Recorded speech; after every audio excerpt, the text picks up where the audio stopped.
All right, good afternoon, everyone. Once again, welcome to our session on myeLearning quizzes 101. And right off the bat, I'm going to just say that this is the second iteration of the what we've been calling the 101 series. Hi, Gloria. Hi. All right, this is the second iteration of the 101 series. Prior to this, many of you would have attended, the session Blackboard 101. And in that session, we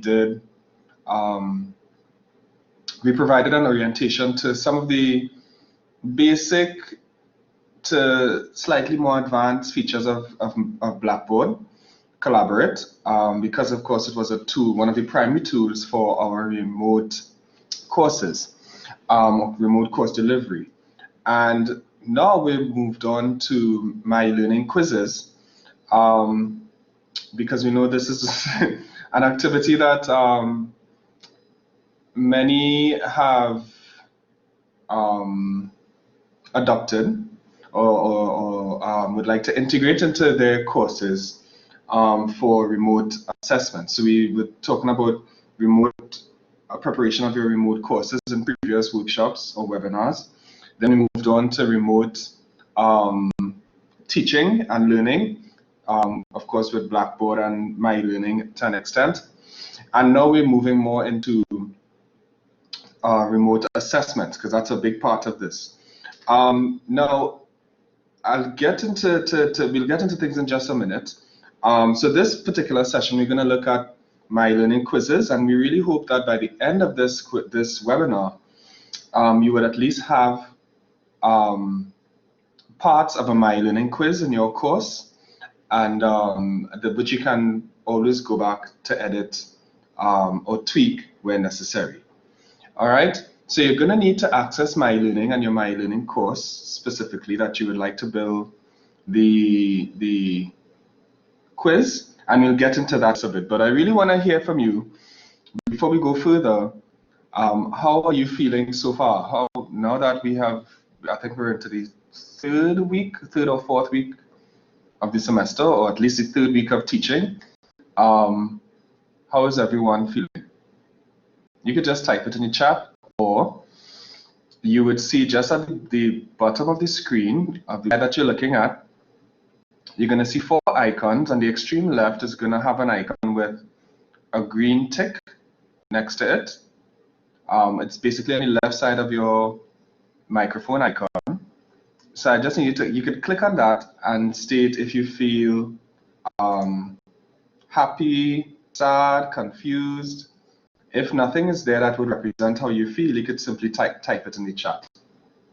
So tell me, how do you feel? All right, I saw some persons are feeling okay. Alana, go ahead. Good. Hi. Good afternoon. I'm good. Hi. It's quite interesting, sometimes you end up talking with your mic off, but the students just tell you one time. So it's quite interactive. My experience thus far, the students, they could point out in the chat one time what they don't understand, and you could explain one time. Very good. Very good. So I guess it's surprisingly, did this come as a surprise to anybody that it wasn't as hard as it seemed, or it seemed daunting, yes, but did it become easier once it started, or harder?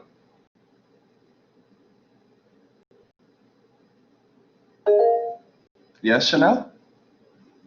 Well, so far my experience with it has been good, but what I do realize is that the classes it takes a little more time, because you have to, you don't see them, so you have to make sure they engage, and you end up doing more to make sure that they engage. And like if the class is to take 2 hours, you might not be able to cover all that you're accustomed. In 2 hours, you might end up doing leaving a quarter for the next class. Yes, that is so true. I like that. Look, Alana said the same thing. So true, Chanel. And it's really, I'm glad that you mentioned it's kind of like a period of adjustment. And I don't know if you attended the prior sessions we had with preparing your course for remote delivery. that was one of the things I said, right? That it's a period of adjustment and to really adapt and make adjustments to the new dispensation that we're in. All right. And Parvati said it's become easier. Very good. Good for you, Parvati.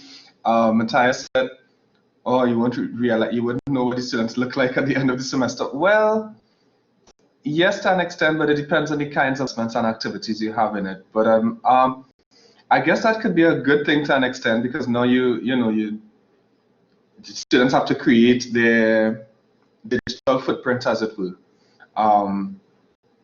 within your course environment, and hopefully there are avenues for that. Yeah, like an introductory thing, get students to introduce each other at the very beginning of the course, and so on. Rabindranath said he's learning new things. Right, and of course the whole time factor. So with time, as you just spoke about time, I don't want to take too much of your time. We're just gonna get straight into it. Yeah. So I'm glad that so far it's been not too much of a bumpy road for everyone, and we're gonna take it from there. So right off the bat, we're gonna start with a bit of a very simple activity. You should see a poll presented in front of you, and I want you to just tell me if you've ever used myeLearning quiz activity. Yeah. And we could probably just talk about it for a minute thereafter, but so far I'm seeing the majority of persons said no, they've never used myeLearning quiz activity. Go ahead, continue. I don't think I need to orient people too much to the icons at the bottom of your slide while you do that. Okay, good. So I'll get to that in just a bit. Right, Gloria, you said yes. Just, I think maybe Gloria, you could click on the poll and see if, because I think only one more person or two more persons need to respond. But so far, guys, we have, let me just close off the poll. So you should see the results. We have the majority, almost twice the amount of the number of persons who have never used myeLearning quiz activity. So that's pretty good. All right, and I'm saying that because some of us who have a little bit of experience could kind of provide some insight, and we all help each other in what I like to call a community of learners. Yeah, so good. So that of course also indicates a need for this particular session, which is good.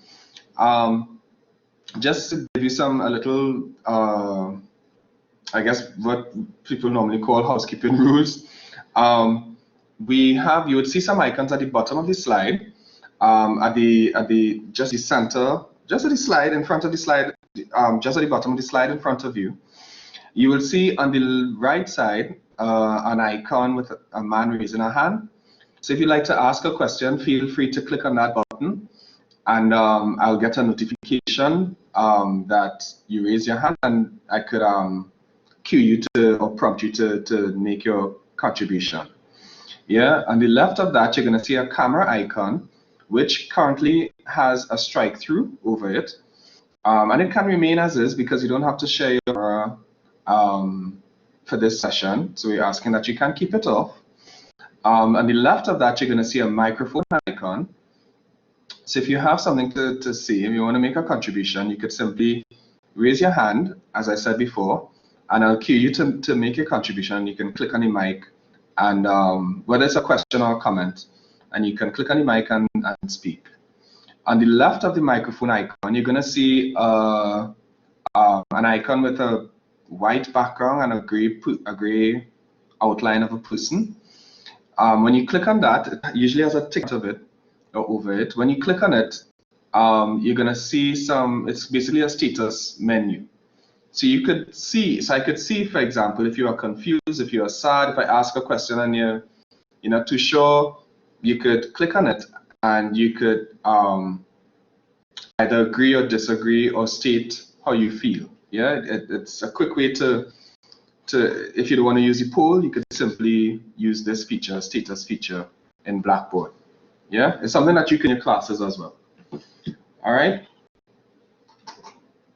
So we're gonna go, let me close this off. Good. We're gonna go a little further now to establish some of the objectives that will guide the flow of this particular session.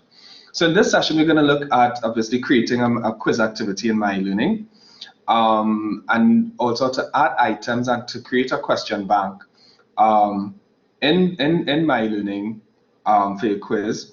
And of course, along the way, we're going to be reviewing the quiz activity for assessments. Yeah, in other words, what are some of these settings or parameters you want to use or implement, you know, to minimize collusion, and to how do you deal with certain anomalies and that sort of thing. All right. So right off the bat, we know what the quiz is. It's where you basically create an activity that comprises a number of questions, and these can be different types of questions, or these can be just a single type, for example, multiple choice questions, and you can use it for grading purposes, or you can use it as a practice quiz, for example. Yeah. Now, by now, you probably would have heard that you don't have to necessarily use this as a final examination. You can use it as coursework. All right. In which case, if it's categorized as a coursework assignment or assessment, then you don't have to go through the regular examination protocols as we did for the previous semesters, for example. Yeah. So that provision has been made to cater to our remote course delivery, teaching, learning, and assessment. Now, the quiz activity can be broken down into two general categories. One being the creation of the activity, and the second one, which is in the red box here, refers to the creation of the items in your quiz. Right? So you create let's say, for example, you create the time, the duration, the access to the quiz, the instructions, everything. And then, so that's the activity. And then after that, you're going to add the items that students need to answer in order to complete the quiz. All right? Make sense? So it's almost like you create the house, and then the second part, you're going to move in the furniture and that sort of thing. All right? So this particular webinar is going to take you through a couple phases, and I'm tweak it to condense it a little more. All right. Now, the 101 series is supposed to be somewhat informal, not as structured as the virtual workshops or the regular workshops. So there are times when we might jump to something as the need arises. All right, but it wouldn't be confusing. Believe me, it wouldn't be confusing. Right. So what I'm going to do is take you through the creation of a quiz activity, and then we're going to look at. I'm going to combine number 2 and number 3 and number 4. Right, and the reason I'm doing that is to make it a very easy, seamless process for you. So they don't have to be multiple, it's a basic one process you can follow instead of several different processes. All right. So let's go straight into it. So the first thing I'm going to ask you to do is to access your myeLearning course. So you can go to myeLearning.sta.uwi.edu, please.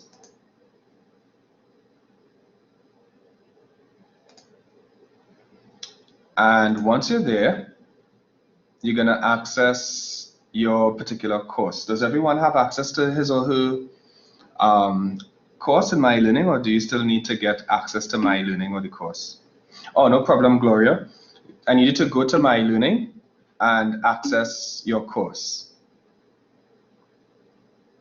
So you could pull up a different page, a different browser or tab, preferably a different page altogether, a different browser, and a different page, and so you can have them side by side. So you can see this screen where I'm going to be illustrating certain things, and then you're going to have your screen where you're going to be building certain things. Now I see we have some of my friends from the Faculty of Science and Technology. So this is going to be a quick review for some of you probably a more detailed review for some of you, because we did quizzes in our session with you. All right, so this is going to be something that'll go a little deeper. A couple persons don't have access. Is it that you don't have access to myeLearning or don't have access to your specific course, or both?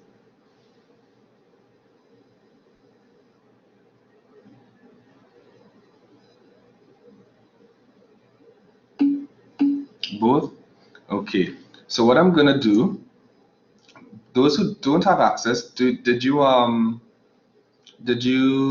send a request for an enrollment key?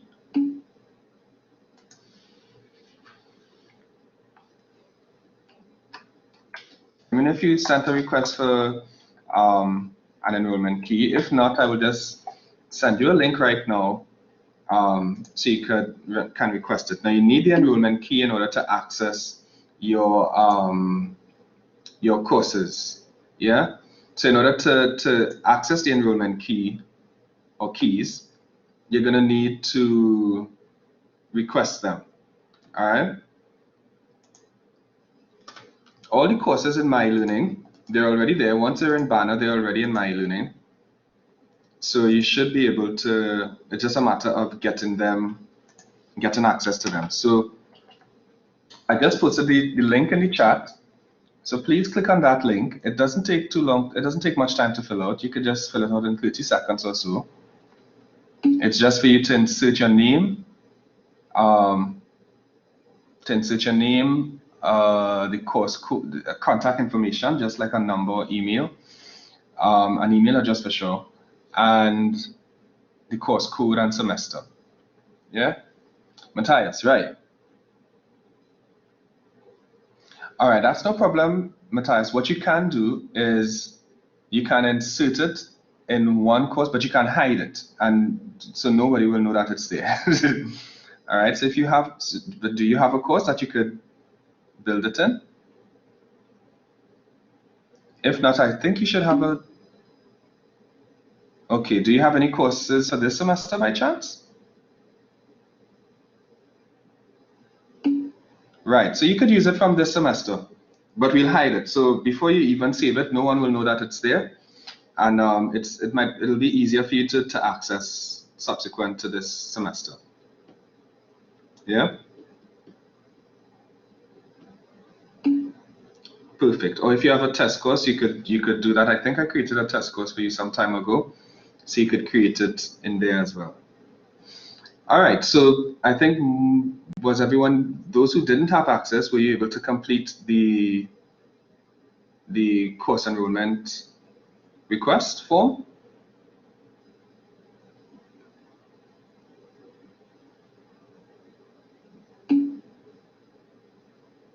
All right.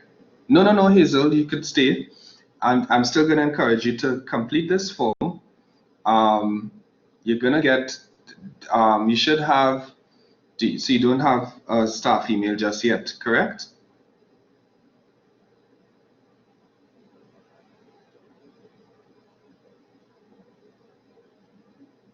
Hazel, do you have access to your staff email? Even if you don't have access to myeLearning, okay, that's perfectly fine. So what I'm going to ask you, for those of you who don't have access to myeLearning, you don't have to leave. You could follow, because everything is going to be here. And if you have any questions, I could answer them along the way.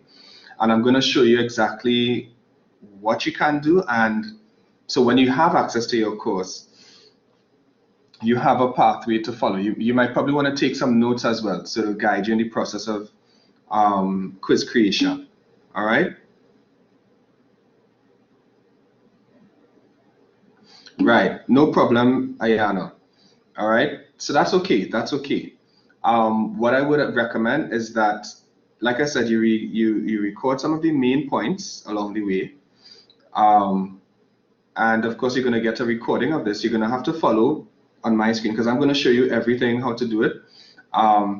You building it in your course is just a way of expediting it for those who already have access. Yeah, but by all means, you can follow. I wouldn't recommend that you leave.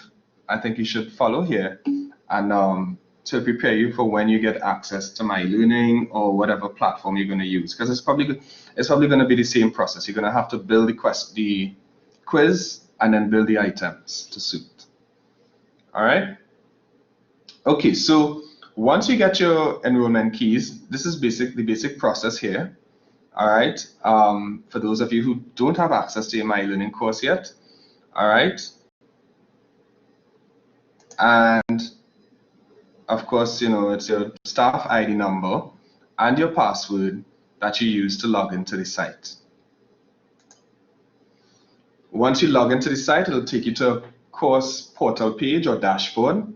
When you're in your dashboard, you're going to click on the course that you would like to access, and it will take you to a page that looks like this. All right, so for those of you who access your courses in myeLearning, go into your course. Is everyone on a page like this?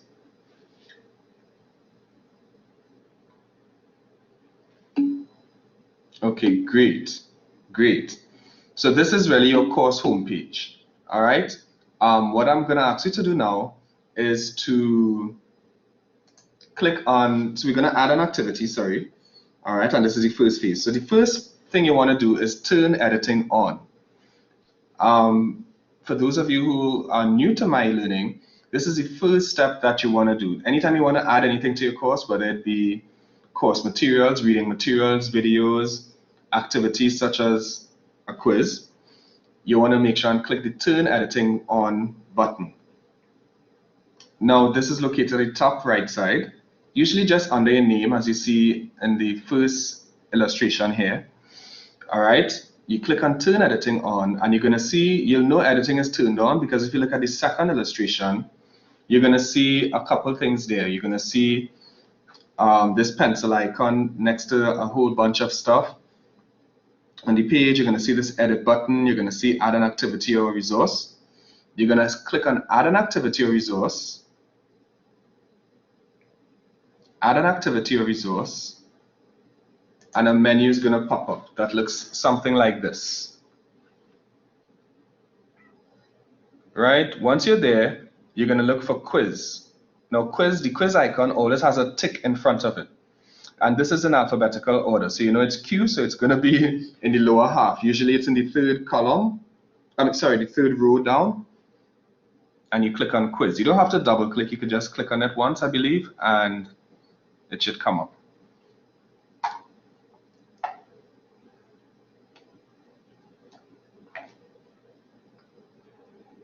Once you click on it, it should take you to a page that looks something like this. You should see a page that's called adding a new quiz to, you know, whatever block that you choose in your course. So is everyone on a page that looks something like this? For those of you in myeLearning, let me know if you're here, or if I need to go back. Okay, great, great. All right, so once we're here, I want you to give the activity a name. Give the quiz a name. Now remember, we're just creating the activity here. We're not going to create the items just yet. So give it a name. You could give it the name of a module. So you could use the same naming convention that you had in a module. Let's say it's a module on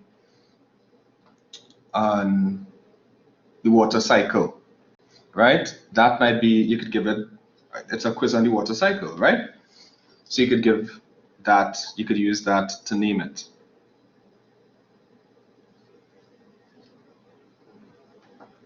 All right. Now the name is what students are going to see to click on. That's going to be the name of the quiz is going to be presented in the course homepage, and that is what students will see to click and enter the quiz or begin the quiz. All right. Right after that, you want to state the instructions for the quiz. You know, it's almost like examination instructions, or the instructions on the question paper. So the bare minimum, you should at least include the number of items, quiz items. So for example, if it's 10 items, or this exercise comprises 20 items to be completed in 20 minutes. Yeah? So you want to make sure you state the number of items in the quiz, the duration, how much time they have, and you want to state that they have to click submit all and finish by the end of the quiz. Right? That's the bare minimum. You could put other things, you could put, you know, but those are the main things that you want to include. All right? Once you've done that, you scroll down just a bit and click on timing. Right?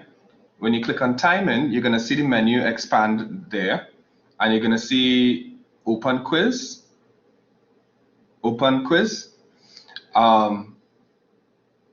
And there now, to set the time, the exact date and time and so on, you're going to have to click enable. As you see by the first two arrows on top, click enable. You can click enable on both of them, and then you can proceed. It'll no longer be grayed out once you enable it, and then you can proceed to insert the date. So if it's on the 1st of October, if it's on the 10th of November, that sort of thing. So you set the date, then you set, now you don't have to overthink it. It could be today, because remember, you're going to hide this before on this same page. Before you leave this page, you're going to hide it, so students will not be able to see it, and you could continue to tweak. So you give it a date, then you set the month and you set the year, and then on the extreme right, you're going to see the time there. So the time is usually set in according to a 24-hour clock. So 12 is not necessarily 12 in the night, it's 12 in the not noon. All right, so if you wanted to go to 12 in the night, you're going to have to put, I think, 11:59 p.m. It's set to hour and minutes.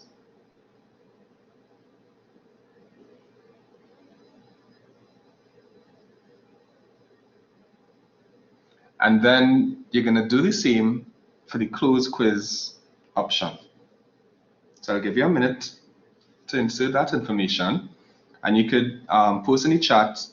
You could probably give a thumbs up or say done, or use the status bar, the status icon that I was telling you about next to your microphone, and click happy.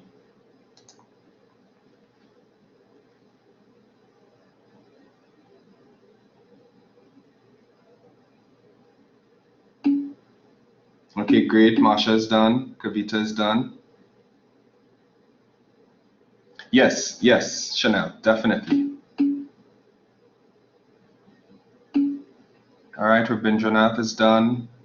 Shalene is done. Kashina is done. Sharon, you are done. And Sharon used the status as well as Parvati, so good. Nice. I see that you're very adventurous. I like that. Good. And for those of you following, this is the first, it's right under this part. So you state the first step after you've clicked on, I'm just going back so everyone is on the same page. So you click turn editing on, that's the first step.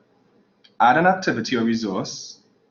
That'll be in the center column of your course homepage.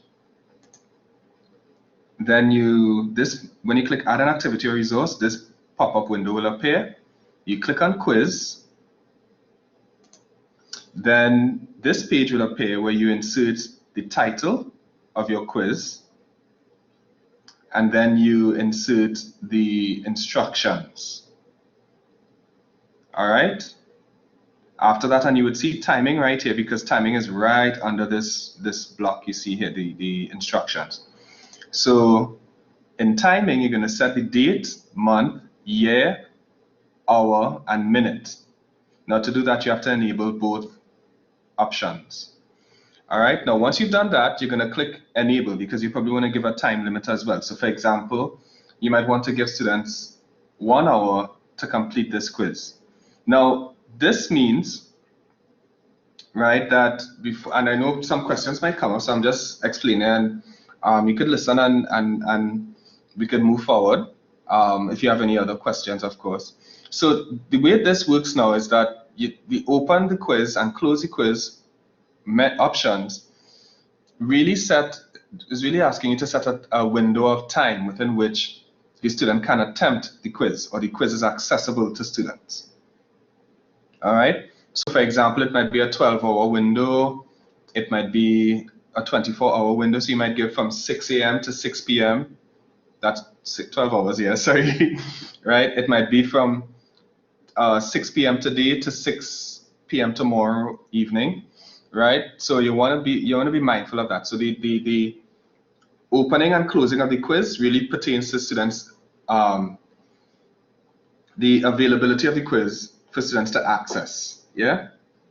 The time limit refers to the duration. So in other words, if you set a quiz from 6 this afternoon to 6 tomorrow afternoon, then a student has, within that window, 60 minutes to complete that quiz. In other words, within that, if you give it a 12-hour window in which the quiz is open or accessible to students, it means that when a student accesses the quiz, they have 60 minutes or an hour in which to complete the activity. So think of it as two things, guys. One is access, the other one is completion, right? The open and close quiz features refer to access. The time limit refers to completion. Yeah? So now I'm not going to tell you how much time to set and whatnot, because I think you are the content specialist, so you might know how long it would take to answer. Let's say if you have a quiz of 20 items. I don't think it would be the best thing to put 60 minutes to answer 20 questions. Yeah? So keep those things in mind. So that's one of the things that you want to do. You want to make sure that the good question, Chanel. I'm getting to that in just a bit. Now, you want to make sure that the time in which they have to complete it, let's say the duration or the completion, you want to make sure that that matches the number of questions that you have in the quiz, as well as the level of difficulty. So if you have 60 questions to complete in 60 minutes, you might set it to that, but then the questions are very easy. So students wouldn't need 60 minutes to answer those questions. They might, if it's basic mathematics, for example. All right. So you want to make sure, generally I give it usually 1 minute per question. Now that we're in a new dispensation with COVID and remote education and so on, you might probably want to give a general extra 10 minutes to, in the event that you have any anomalies or, bandwidth, pages might take a while to load and so on. I'm coming to you just now, Koshina. Chanel said, can they pause the quiz and return later? Now, you could set it if that's what you want to do. You could set it like that. Would I recommend it? Probably not. Because you see, it could open the quiz, it could lead to collusion, a little bit of collusion. Even though I'm gonna show you other features that would prevent that. I wouldn't recommend that they pause the quiz and return later. If they can do it within a two-hour window, for example, that could work. Or you might leave the quiz, like I said, for 12 hours, 6 in the morning to 6 in the evening, during which they have however long the quiz is, let's say 60 minutes or 45 minutes to complete the quiz. If it's a long quiz, I would recommend breaking it into 2 components instead of having the students sit for, in excess of 2 hours in front of the screen to attempt 1 quiz. That could be a bit much. All right, Koshina, go ahead. Hi, good day. Justin, are you hearing me? Sure, loud and clear. Great. So I have 2 questions. The first one, under timing, I'm seeing where time expires. Should we always select attempts must be submitted before time expires, or is there another option that we can select so that if they did an attempt, but they didn't submit as yet, but their time Right. expired. Right. So to answer that question, even though here it has attempts must be submitted before time expires, that's one way if you want it to be like that. There's another option. If you click on that little drop-down arrow, it's a collapsible menu. If you click on that little icon, you would see two other options. One would be a grace period, I believe. Yeah. And the other one would be basically to count all options, even if I can't remember the exact wording of it. Right, open attempts are automatically submitted. Okay. So among the three of them, I would recommend that one. Open attempts are submitted automatically. Okay, great. Because let's say that you put a time limit of about 90 minutes, right? Normally with myeLearning, after 60 minutes, you kind of get off the system if you're inactive and they ask you to log back in. Would that impact on the student in terms of they access the quiz, but they became inactive, but they still have time to complete the quiz? When they log back in, can they reattempt the quiz? In a case like that, well, it depends on if the time has elapsed. So if you set it for, you said you set it for 90 minutes? Yeah. Right, and the student was just stagnant in terms of no clicks on the site. Nothing at all for the first 60 minutes. Right. Then in a case like that, I think let me see, let me think about it before I give you an answer. Yeah, because if we choose the option with open attempts are submitted and they may have attempted like 2 or 3 questions before they became inactive, then obviously that would count as an attempt. Exactly. I think it would count as an attempt. And now the thing is how you're going to deal with that, let's call it an anomaly. Now, one of the things that I recommend, and have certain recommendations at the end of this session, is always to have a backup quiz. All right, in the event that you have students who, cite connectivity issues or whatever, anomalies, I'll call it that, right? You can have a backup quiz, and to do that, you just copy the same quiz and just use a couple different items. So you minimize collusion. Or you can just do random questions and you just copy it, and therefore they get different questions from those in the first quiz to begin with. Exactly. That's exactly what I'm referring to. And I'll show you how, well, you probably know how to do it, Kashina, but we're going to go through that in just a bit. But so that's another thing. The other one would be to check the activity logs. So you could tell, every time a student clicks in your course, you could tell if that student, it's like a digital footprint. So you know exactly what page that student was on. If the student tried to click or unclick something, it will still pick up on it. And Kashina, yes, you're agreeing, yes.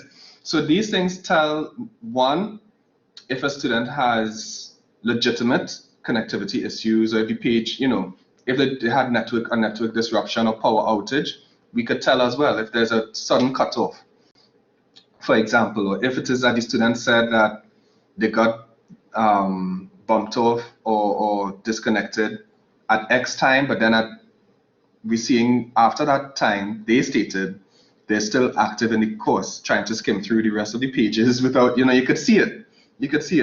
So it's really just about, getting as much information as you can to verify the legitimacy of the claim or the anomaly. All right. And of course, another thing would be you could see as well the duration in which students, the time students took to complete the quiz. If you have a quiz of, let's say, to use Kashina's example, you have a 90-minute quiz, but you realize some persons completed the entire quiz in 5 minutes, then that's a red flag. Usually it is. Because even, let's say, if you try to do the quiz yourself, it doesn't take, as a content specialist, it wouldn't take you 5 minutes to complete a 90-minute quiz per se. Yeah, so all those things you want to take into account. And there are ways to see that you could see it, not just me in terms of the back end, but you can also see it. And I'll show you where you can find it as well. All right. You could also see a pattern of how many students got certain things wrong. If you realize that the same persons who completed the quiz in 5 minutes got the same items wrong because they selected the same answer, then, so, and there's a table that shows you all of that information, guys. So it's not too much of searching and sifting. All right, so we'll get to that in just a bit. Let's move on very quickly to yes, definitely, Kushina. Well, I know you have, so Kushina, I might be leaning on you to maybe take the lead in some aspects of this particular session, if you don't mind, right? Just so persons could hear from someone who's doing it as well. So under grade, I want you to set, you don't have to set the grade to pass, you could leave this as is, but you want to specify the attempts allowed. You could leave it as uncategorized, and you can leave the grade to pass. You could leave that as blank, but you definitely want to set the number of attempts allowed. All right? If it's one attempt, which I recommend because you don't want too much cheating. If it's a practice quiz, then you might want to leave it as unlimited, yeah? But if it's something that is weighted, like a quiz for marks, then you want to make sure you put the number of attempts. Generally, I leave it to 1 if it's not a practice quiz.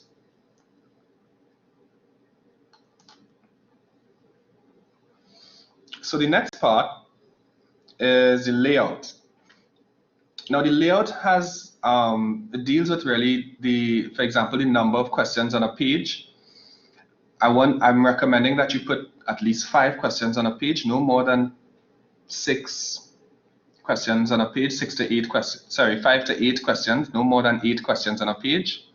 I generally stick to 5 or 6. And the reason you want to do that is because, well, one, it means that every time a student answers questions on a page, it's stored if time runs out, if they get bumped off. Remember we said earlier that you want the attempts to be saved before, what it was, I think Alana had it, open attempts are automatically submitted, right?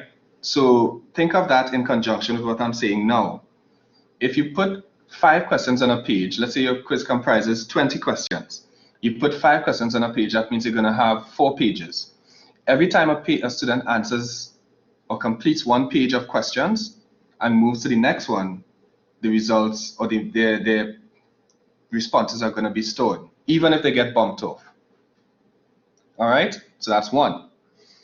2, you don't want a lot of time. You don't know what the bandwidth is like for those students. So if you have 10 questions on a page, it's going to take, especially with diagrams and all these different things, it's going to take a lot longer to load. Yeah, so you want to be mindful of that. So those, and there was a third point I can't remember right now, but it'll come to me soon. So I would recommend 5 questions per page, depending on how long your quiz is. All right, navigation method. Now, as you see in the circle at the bottom here, now you can leave it to free if you want. Now, free means that the student can go back and forth. So let's say if the student answered 1, 2, 3, 4, 5, and then moved on to the next page and answered and got to question 15, but then realized that they answered something wrong in page 1 in question 3, they can go back and fix that. If you do not want the question to go back and forth because you have some issues with that, then you might want to select sequential, I think is the next option. So you might want to select sequential, and that means that the student can only move forward. They cannot go to the previous page. So far, so good?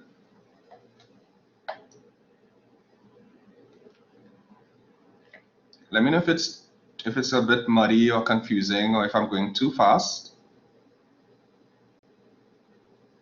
Okay, Sharon said, okay, you're good. Alana is good. Gloria is good. Rabindranath, you are good. And for those who are looking on in terms of, if you're not doing it in a myeLearning course, are you following as well? Okay, great. Good, Hazel. Thanks so much for that. All right, so thank you so much, Tarek, as well. So we move forward. So right under layout, we have question behavior. This is right under layout. So you click on that and the menu is going to expand a bit. Now you want to click shuffle within questions. Kushina, you want to share a little bit on that if you don't mind?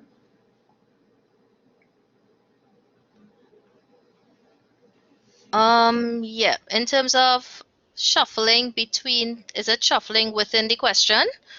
Yes. So this will be in relation to the option behavior, so that if you have like the same questions on the quiz, so let's say you have 20 questions on the quiz, all of the students will get that same 20 questions, but it will shuffle the options within each question. Very good. Is that which one we're speaking about, right? Shuffle within the Yes. questions. Yes. So the correct answer wouldn't always be A for everybody. Yeah. Let's say Kushina, Gloria, and I would do the same quiz. We may end up with one or two of the same questions, but the correct answer would not always be A or B. So for example, when Gloria is doing it, the correct answer might be B. But for Kushina, the correct answer might be C. And for me, the correct answer might be A. So you shuffle, like in a multiple choice question in particular, it shuffles the answers. All right. Now you could combine this with shuffling the questions themselves.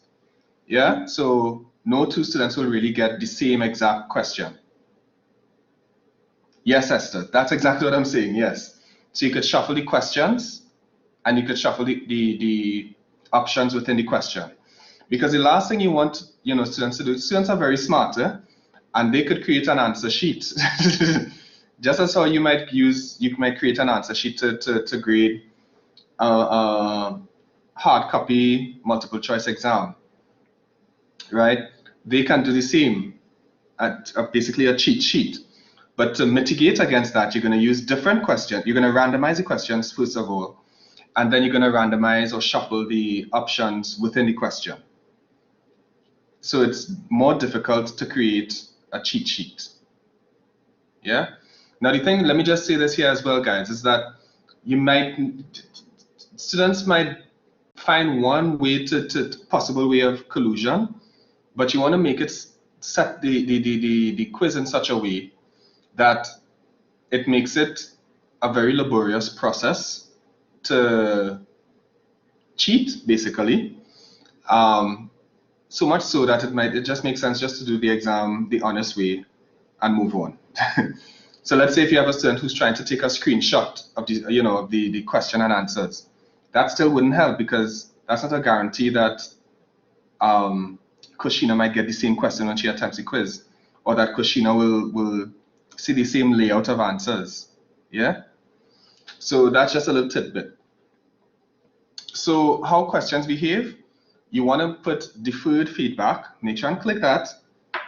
You don't want to give them feedback right away, because that's going to basically tell them whether the answer was right or wrong. All right. So click on deferred feedback for how questions behave. And right under that, you're going to see review options. Review options, I want you to untick everything. So you see how many options I have under here? But during the attempt, immediately after the attempt, later while the quiz is still open, after the quiz is closed, just untick everything. Sometimes when you click untick one, the others intuitively come off, some of the others. Yeah, so make sure you untick everything. And this is going to ensure that no one gets feedback during or after the quiz. And that way no one can create a cheat sheet or take screenshots and see what the correct answer is and what the wrong answers are. Yeah, so you're not going to give feedback. If you want to give feedback, let's say after the quiz is closed, you might be comfortable with giving them the mark. I would recommend that. But outside of the mark, I don't think you should give students any other feedback.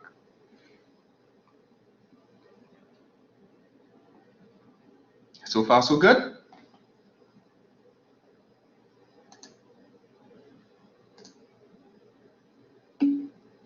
Okay, great, nice. So we're moving along. So this brings us to this part now. You would see under feedback, you would see other options such as appearance and safe exam browser. I want to strongly encourage you to leave those as is. Leave those as is, especially safe exam browser. Now that is a misleading title. I'm telling you, I like to put the red flags and, to alert you to these things because it's worth knowing. The safe exam browser is a feature, let's say if students were all doing it in one computer lab, so they're on the same network using all the computers in one lab, one physical space. And in a lab, sometimes you could control all the machines from one machine, like a facilitator or administrative machine. So that would work in this case. That would work in that case. But in this case, you have students who are all over the country or all over the world accessing this exam.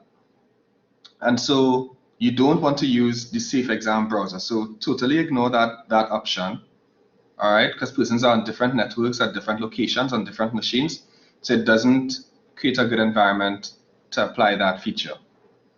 The extra restrictions on attempts, if you would like to set a password, that's up to you, all right?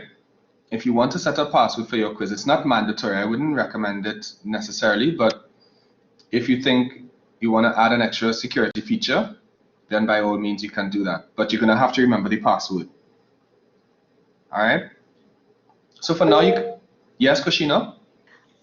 Justin, just a quick thing. Normally what I would do is like when I have the quiz, and if I run it during the semester and it's part of the coursework, and there are students who would not have had whatever issues that they may have had in not attempting the quiz, when I create the backup quiz or the makeup, I would normally put in a password because I don't want the other students who attempted it already to come back in and reattempt it. So that's the only time, and then I would advise the individual student what the password is. So that was one of my alternatives that I would use. Definitely, and that's exactly in a case like that you would want to use the password. But could I give a little advice for that, or maybe a more secure way of doing that, Kushina, would be for you to put the students who need to do attempt the backup quiz. You could put them in a group, because you see, you don't want students to share the password with other students, and you have a problem there. So what you could do is put them in a group. I don't know if you've done it before, but you probably have. And that way you make the quiz activity a group activity. Just only for those students. For those students, yeah. Okay. Yeah, I've seen it, but I've never used it. It's a good suggestion. I'll consider it as well. Definitely. So that way, if anybody decides to break the code and share the password, they still can't attempt the quiz because they're not in a group that you assign them to. And Alana is saying restrict access, and that's something we come into as you see in the end of this slide, this particular slide. All right. So we get into that. Where were we? Okay, good. So extra attempts on the password thing we could leave as is for now, unless it's a unique case. We can leave overall feedback because remember, we're not giving feedback to the students because under these circumstances you don't want to encourage collusion and so on. The common module settings. Now, you can do a couple different things here. You can leave it to show on course page. I would recommend that you do, even if you don't want students to access it. We're going to go to restrict access in just a bit, as Alana highlighted. So when you use the restrict access feature, you wouldn't need to use the availability feature. Now, when you click show on course or hide from students, I think is the other option on that. This is a manual way of doing the restrict access feature. So it means that you will manually have to remember yourself to go back into this page and make it available or accessible to students. So to avoid that, I recommend that you leave it as show on course page, all right? And you'll get to restrict access in a bit. So let me just, before we go further, this group mode, now this hinges on what I was saying earlier, Kushina. You could make it a group activity here, where you put them into separate groups, and you don't have to put grouping. That's just an option, but it's not mandatory. But in this case, you could just put basic separate groups. I'm working on SITs in just a sec, Trevor, sorry. We're working with SITs as even now to enable a feature, a restrict access feature, as it pertains to groups. Yeah, so it means that you could put so this would be a way in which you could have different groups do different quizzes, right? So that's just something that's in the pipeline. So hopefully, so when you see it, you know what to do. So this is why I just wanted to include it and make note of it here. All right, Trevor, go ahead. For my common module settings, Mm-hmm. I am only seeing make available but not shown on course page, Mm-hmm. and hide from students. Those are the only two options I'm not seeing. I'm not seeing show on course page. Make available but hide from course page. Is that what available but not shown on the course page. The two options I have are hide from students as the first option, and the second one is make available but not shown on course page. I've never heard of that word. Anyone ever encountered that? Koshina, you encountered a similar situation at all, or no? No, I've never encountered that. Yeah. Only two options: show on course page and hide from students. Those are the only two options I've had. I see Rabindranath has it as well. Does it matter if the whole? It shouldn't matter if the whole session is being hidden at this stage, should it? I think as Alana is saying, it's probably because you're creating it in a section of your course that's already hidden. Yeah, I was wondering if that's the reason why. Yeah, in a case like that, you will definitely see something like that. So if you're creating it in a block that is totally hidden from students, yeah, it's almost like you're hiding in a hidden version, in a hidden block. So it's asking if you want to make this visible, but it's basically asking for specifications. But it doesn't. Okay, it's not allowing me to make it visible at all. I can make it available but not shown, or I can hide it. Yeah, so I would recommend that you make it visible but not shown, and when you make the block available, it should come up. Okay. Yeah. Thanks. All right. No problem at all. No problem at all. And that's what we're all here for too. I mean, everybody could pitch in and based on each other's experience. All right. So good. And I think Rabindranath, well, you got the same advice, right? So that takes care of that. So we're moving on to the restrict access feature. Now the restrict access feature, this is if you want to make it available at a particular time. So in other words, you might have a quiz that's scheduled for next week, Thursday, but you don't want students to see the instructions of the quiz or to access this quiz until next week, Thursday. In which case, you're going to click on Add Restriction, and you're going to see some options there. On those options, you're going to see date. You're not going to click student or any of the others. You're going to click date. And when you click on date, you're going to set the exact date and time that you want the quiz, you want students to be able to access the quiz. And it looks just like, remember when you clicked in the beginning of this page, open quiz from, it could be the same date and time. All right. And let me just scroll back up to this particular page I was referring to. It looks almost like this timing segment here, where you state the date, the month, the year, the hour, and the minute. While you're doing that, before we go to save, I want to advise you as well in the description box and where you state the instructions for your assignment, for your quiz. You also want to advise students to ensure that they have a stable internet connection. All right. Now you should make the students, now let me back up a little bit even further. Now it's according to certain regulations that you need to alert students of coursework assessments 2 weeks in advance. So if you if you don't use the restrict access feature, I'm just saying, students will be able to see the activity, click on it, see the instructions, but not attempt the quiz until the date that it's open, right?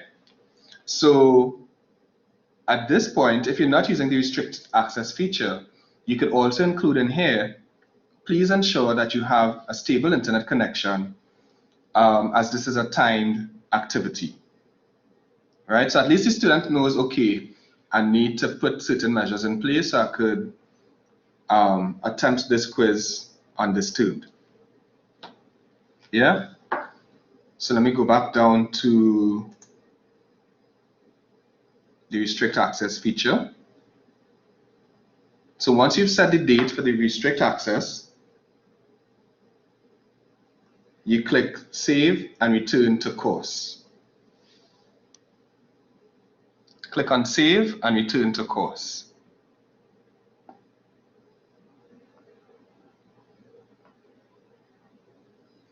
And that should take you to your course homepage, where you would see the activity the quiz that you just created.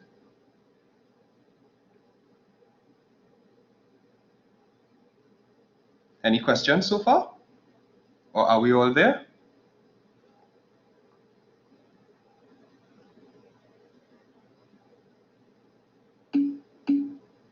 Okay, great. Excellent, Gloria. Nice. Okay. So the next thing I'm going to show you now. Okay, let me just see. This is what I got with restrictions. Okay, so in a case like that, what are the restrictions that you okay, great, Tarek, excellent. What are the restrictions, Wuma, that you inserted? Is it because, remember, it was only the time restrictions or the date that you should be focusing on, not the student and the others, or date and time? These restrictions use a plugin which is no longer available. Right, or you use groups. Right, so the group features, like I said, is something that we're still working on. So right now it's being tested, so it wouldn't be entirely ready for use in the live environment. So you might see it there, but it's not functional just yet. Yeah.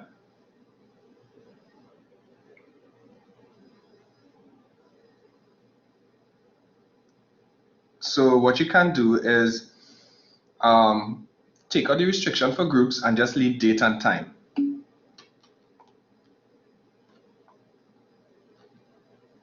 Okay, good. It worked well as well, the password option. Good, good.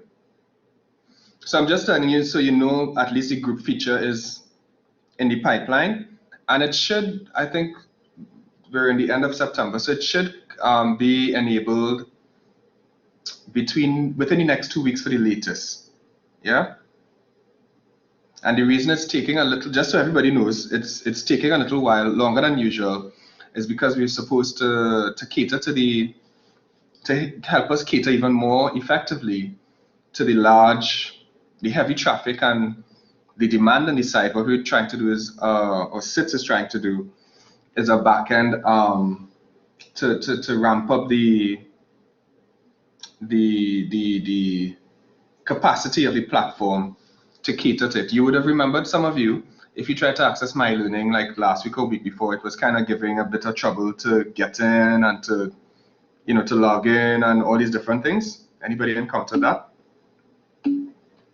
Right, or it was moving slow. Right. So now, we're trying they're trying to switch some things in the back end so it will maintain its efficiency. All right, so until that is priority now, and then the group feature will come in soon after. Okay, no problem. No problem. Alana, does that password option only apply if you have multiple attempts? The password would normally apply to all persons with the password. They have to get the password first. So you have to give them the password. And they will only be prompted to insert the password when they attempt the quiz. Does that answer your question? Okay, no problem. Now you could even do a double security thing, as I was telling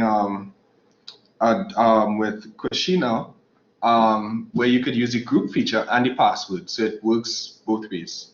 It's just an added security. It's not mandatory, but it's just on, you know, it helps. All right. So we're gonna go to the next phase, which is adding an activity. Sorry, adding a quiz, adding items to your quiz activity. Now to do that, I'm gonna share my screen, so you'll see what I have, and then we're gonna go, and you could follow with me. You could do it on your course while I do it on mine. All right, is that okay?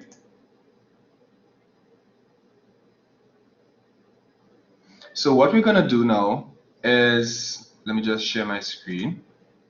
And even those, you know, who are following here, you're still gonna see my screen, so you could follow as well.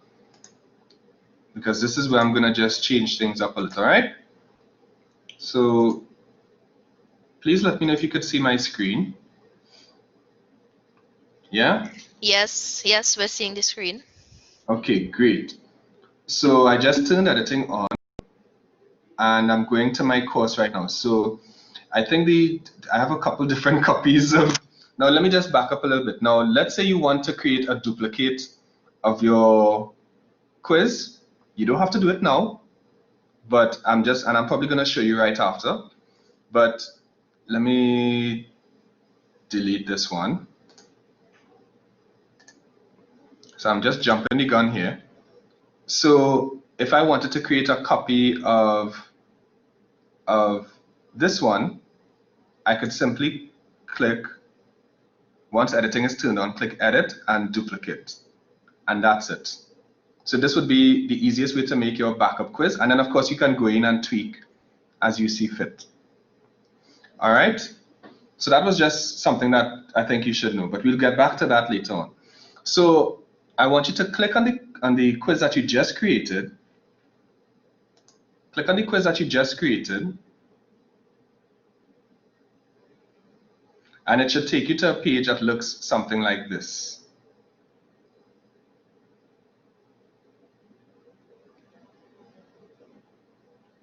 Once you're on a page like this, you're going to click on this blue cog icon here, or gear icon,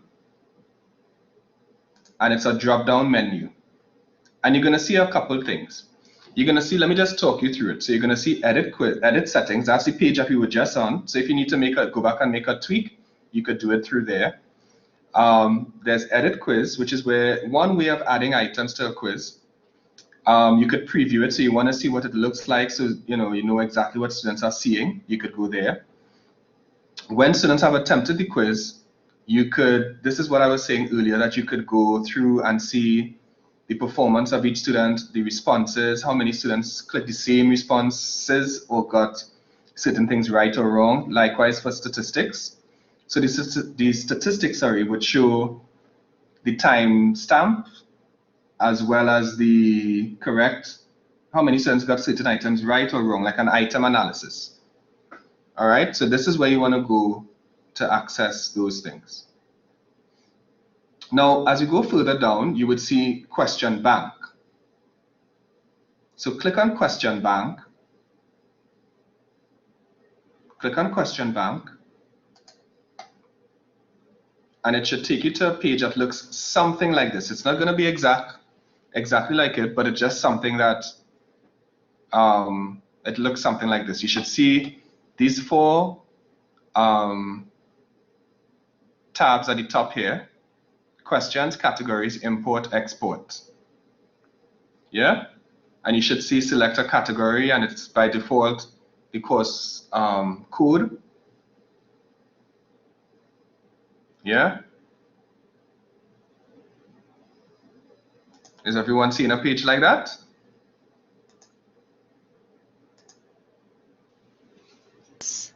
Okay, great. So the first thing you're going to do is click on create a question. Now the reason, let me just back up a little bit. The reason I'm doing it this way is because when you create a question in your question bank here, you could pull it from, and you could go to another course and pull the same question. You know, it might be applicable, as opposed to creating it specifically to that one individual quiz. You get what I'm saying? So this way you wouldn't have to go back and recreate this item every time you go into a course with similar content. So just a more efficient way of doing quizzes. So click on create a new question, and you're gonna select, let's say in this case, let's try true or false first, and then we'll take multiple choice. All right, so you click on, you could double click on true or false, and this page would appear, adding a true or false question. Once you see adding a true or false question, you give the question a name. Now it's important that you give the question a name because you're going to have multiple questions in your question bank. So you need to know exactly what the name of the question is, so you know exactly what questions you're pulling from, or you know pulling to include in your quiz. Yeah. So give it a name, and the name should be relevant to what the question is about. So if I'm saying, let's say local fruit juices, it's a random thing. So that's the title. And in the next, the block underneath, question text, I'm gonna state the question prompt, or what we call the stem. All right, it's basically a fancy way of saying that this is the question, right? In this case, it's a true or false item, so I could just give a statement or instruction. So in this case, let me see. Oh, let me use this.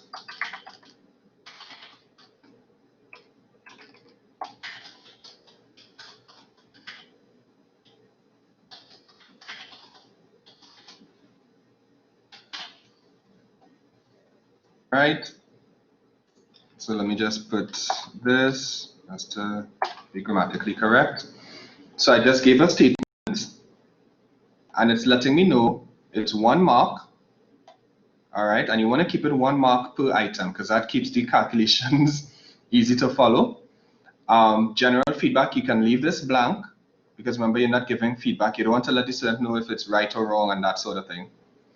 And you can determine here what is the correct answer. You could leave the ID number out. You don't want to confuse yourself with that. You state if it's true or false. In this case, it's true. All right. Again, you don't want to give feedback. So you scroll all the way down and click Save Changes. So it's as simple as that. The steps, let me recap. You give it a name. You insert the question statement or stem. Then you scroll down and click Save Changes.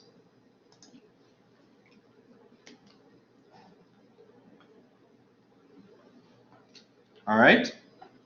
And look, the question is added, and you can see it highlighted in green on my screen because I have a couple different questions in here. All right.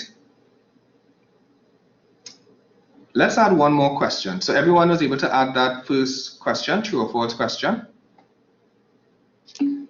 Yes. Okay, great, great. You're doing good, man. Nice. So right after that, let's add a multiple choice question now, right? So same process, create a new question, double click on multiple choice,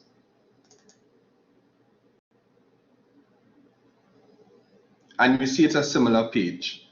All right, so you give it a question name,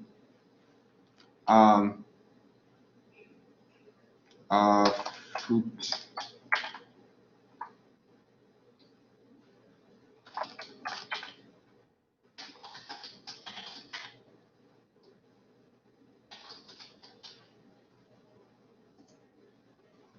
right? And again, we state the question text.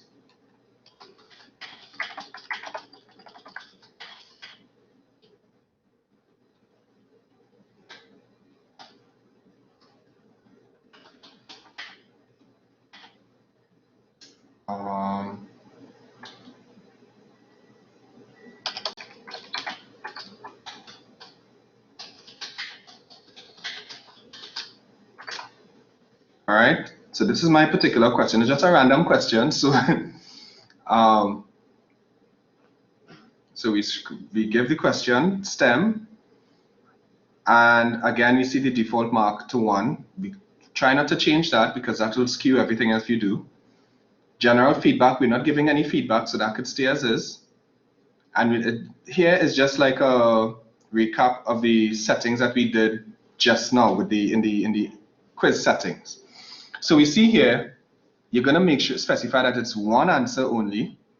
So one answer means that it will be 100% correct if that student selected that answer. All right.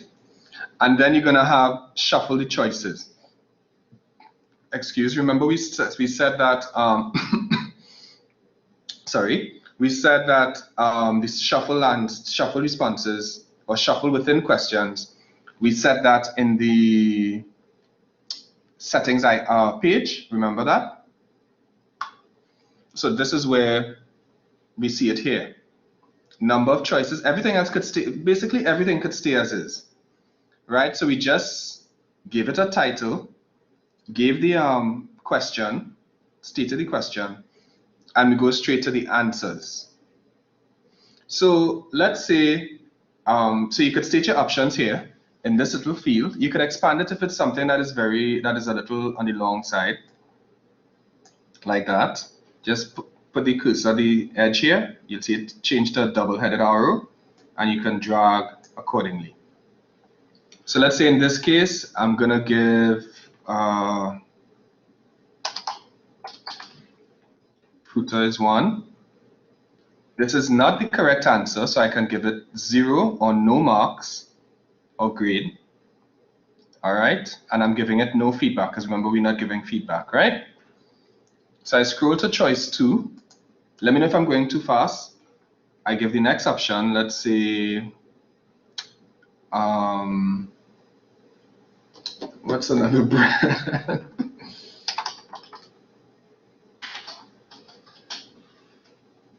This is not the correct answer, so I can give it none, again, no marks. I scroll down to choice 3. Now you don't have to put A, B, and C because this will naturally, the system will intuitively insert the letters A, B, and C, A, B, C, D. All right, so you don't have, just insert the option, the text of the option. All right. Let's say choice 3, I will give, I think this is a local brand.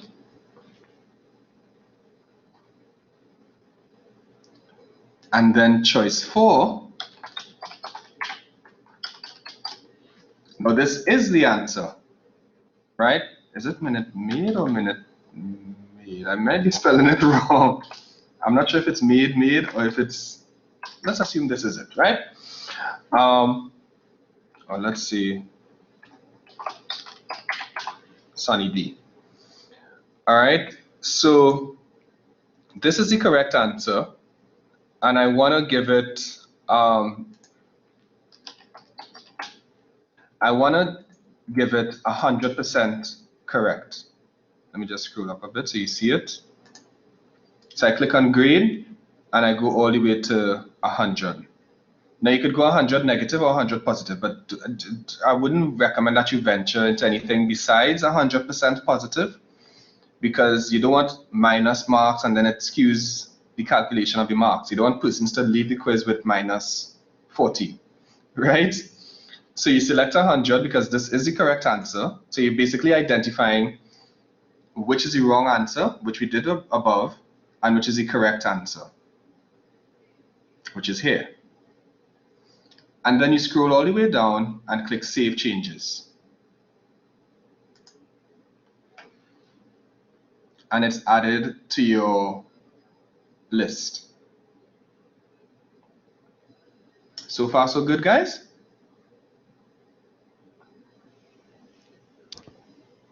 Yes. Okay, great. Let me just check the, okay, nice, people are following, good. So now I'm gonna show you how to create categories.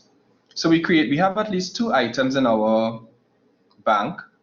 And now I'm just gonna show you how to create categories. So we click on this tab here, categories. And it will take us to a page that looks something like this. You might have different, it might vary a little bit, but basically this is the outline of it here. Now the reason you want to categorize the questions in your bank is because when you eventually develop a bank of, let's say, 300 questions or 100 questions, you want to be able to pull questions from different categories. Yeah?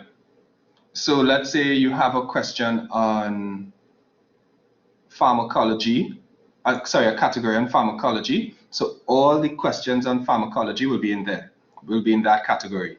You might have another category about nursing. Gloria, Esther, you could give me a category. End of cycle, end of life nursing care. That might be one category. Yes, go ahead. Go ahead. Pediatric nursing, adult nursing. There you go. Exactly. So you have those different categories that you could create. So let's create them now. Gloria, as you have those categories. So the first thing you want to do is scroll all the way down. It's just at the bottom of the page. You scroll all the way down and you can create a category. Now, the parent category, I would leave it as the course code. I wouldn't tweak too much on that. All right. I can give it a category here. So under name, you give the category. In my case, I just created 2 fruit juice. So let's say fruit juice brands. Right?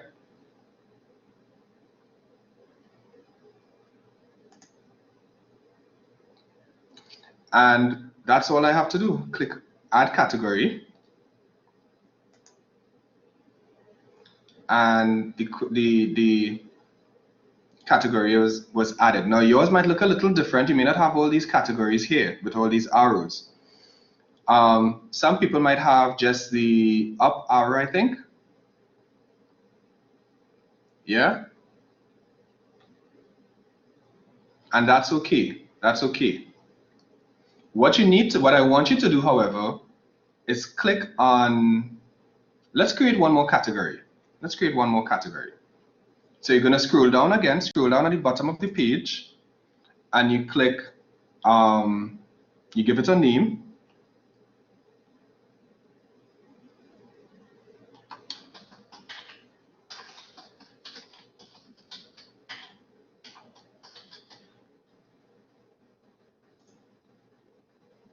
You don't need to give category info because you kind of know what the category is about by the title, and you click add category.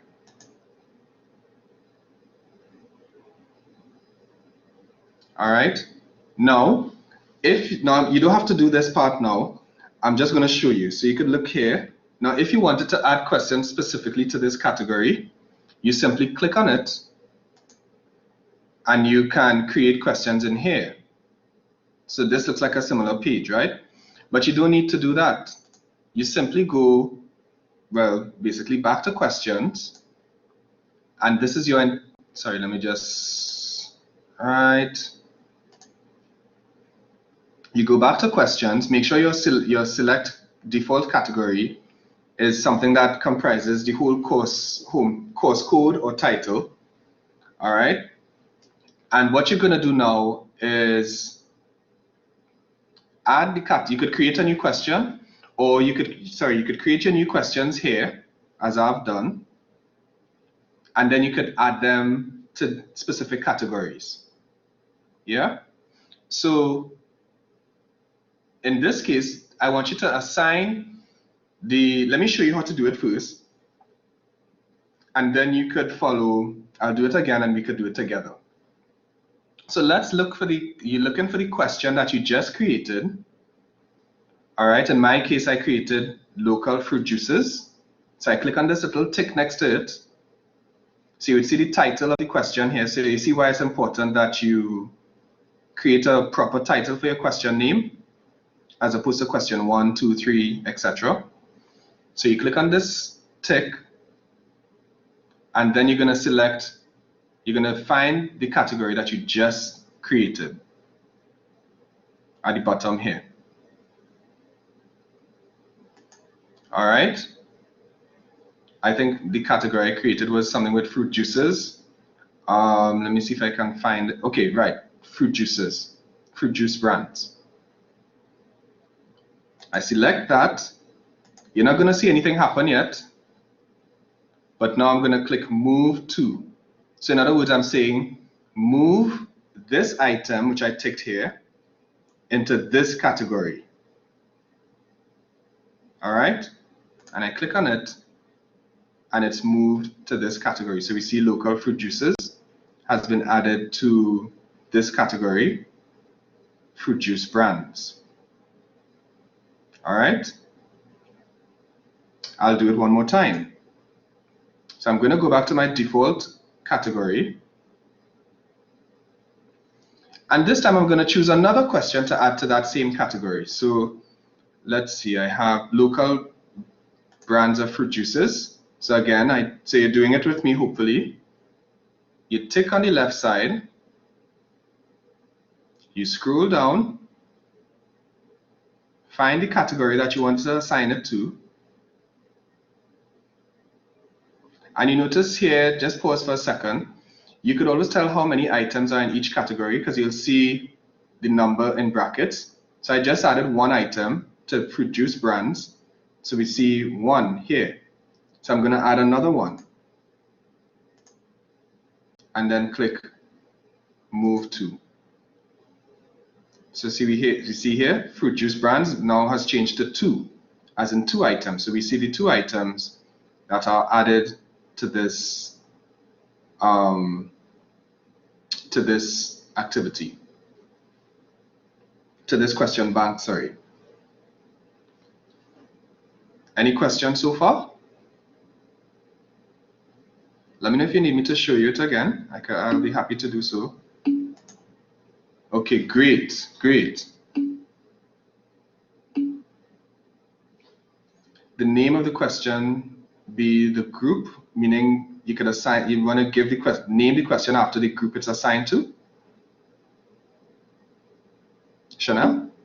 Oh, because you see, you're thinking about, I want you to think about the long haul. So let's say if you have to do this next year or next semester, you wouldn't necessarily have the same, well, I'm assuming, you could give it the same groups, you could, I'm not saying you can't, you could do that by all means. But most cases, you mightn't have the same group names or the same persons, and you know what I mean? It may not always be the same for every semester, every time you do this course. But of course, you know your course through and through, so if you want to name it after the group names, then by all means you can do so. But you're going to have multiple questions. I would recommend not giving the question the group name, but maybe give the category the group name. Yeah? Because remember, you're going to have multiple questions. So you can't have multiple questions with the same name, technically speaking. But you can have multiple, yeah. It's like, you know, you're trying to save a file and you get a notification that a file already exists with this name, something like that. You don't want to confuse yourself with that. So if you're going to use a group naming convention, use it for categories and not for the actual questions. All right? No problem. So let me go back to, so I'm going to show you. Yes, go ahead. Justin, Uh-huh.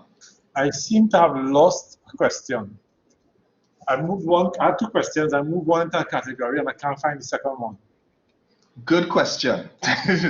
Here's what you need to do.